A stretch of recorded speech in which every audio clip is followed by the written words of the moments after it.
بسم اللہ الرحمن الرحیم۔ السلام علیکم۔ حاتم طائی کوئی افسانوی کہانی کا کردار نہیں بلکہ حقیقی تاریخی شخصیت ہے جو 6 صدی عیسوی میں یمن کے قبیلے کا سردار تھا۔ حاتم کا پورا نام حاتم بن عبداللہ بن سعد ابن اعظم الطائی تھا۔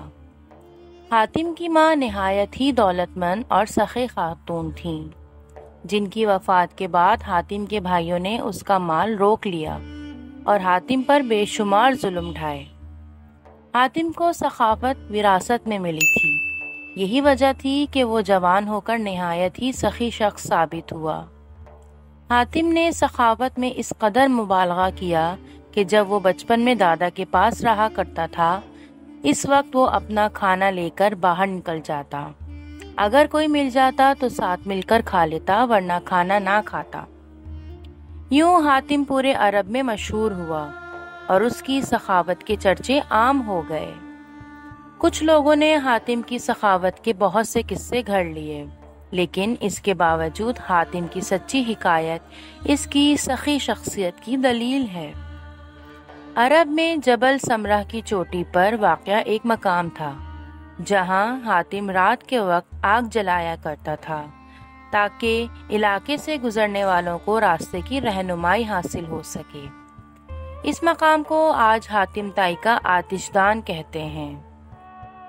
یہ علاقہ آج بھی آثار قدیمہ کی حیثیت رکھتا ہے۔ ابن عرابی کے مطابق حاتم ہر میدان میں کامیاب تھا، خواہ وہ جنگ ہو، مقابلہ ہو، کھیل ہو یا سخاوت ہو۔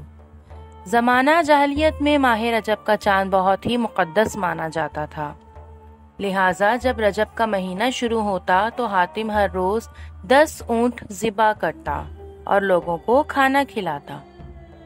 یوں تو حاتم کے سخاوت اور فراخ دلی کے قصے بہت سارے ہیں، لیکن چند ایک جو بہت ہی مشہور ہیں۔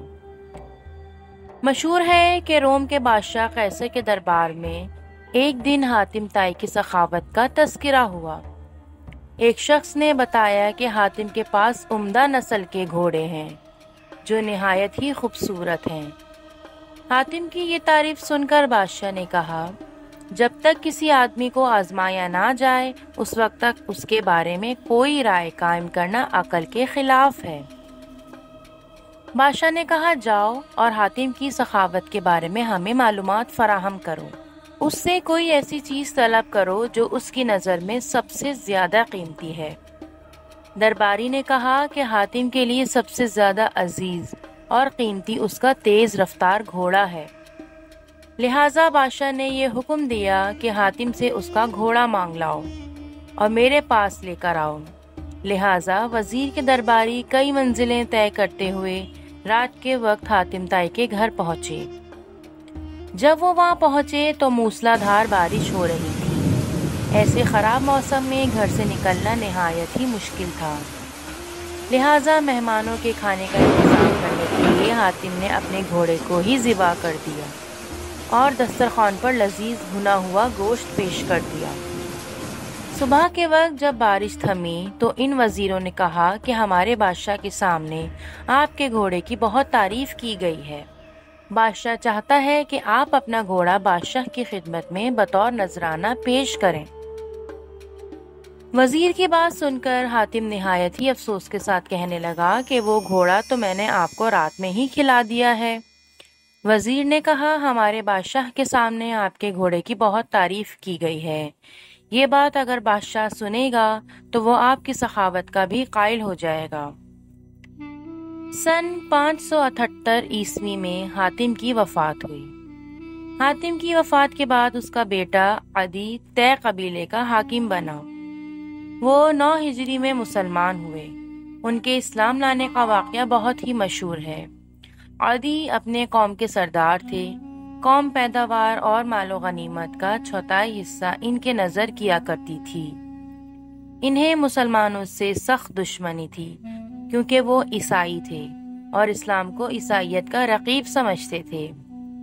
سردار ہونے کی وجہ سے نبی اکرم صلی اللہ علیہ وآلہ وسلم کا اقتدار ان کی آنکھوں میں بہت کھٹکتا تھا۔ یمن کے قبیلے نے اسلام کے خلاف بغاوت کی حضرت علی ان دنوں یمن کے گورنر تھے۔ انہوں نے بغاوت کو ختم کیا اور بغاوت کے لیڈروں کو گرفتار کر کے مدینہ بھیج دیا۔ ان میں عدی کی بہن صفانہ تھی، یعنی صفانہ بنت حاتم۔ وہ بھی نبی صلی اللہ علیہ وآلہ وسلم کے سامنے پیش کی گئی۔ انہوں نے کہا کہ میں سخی حاتم تائی کی بیٹی ہوں۔ میرا باپ بھوکوں کا پیٹ بھرتا تھا اور غریبوں پر بہت رحم کرتا تھا۔ اس پر نبی کریم صلی اللہ علیہ وآلہ وسلم نے فرمایا، تیرے باپ میں مسلمانوں کی سی خوبیاں تھیں، اگر تیرا باپ مسلمان ہوتا تو یقیناً ہم اس پر رحم کا معاملہ فرماتے۔ اس لڑکی کو رہا کر دو کیونکہ اس کا باپ اعلی اخلاق کا مالک تھا اور اللہ اعلی اخلاق کو پسند فرماتا ہے۔ لہٰذا نبی اکرم صلی اللہ علیہ وسلم کے اس احسن سلوک سے متاثر ہو کر عدی اور ان کی بہن صفانہ نے بعد میں اسلام قبول کر لیا۔ ملتے ہیں اسی کے ساتھ نیکسٹ ویڈیو میں۔ السلام علیکم ورحمۃ اللہ۔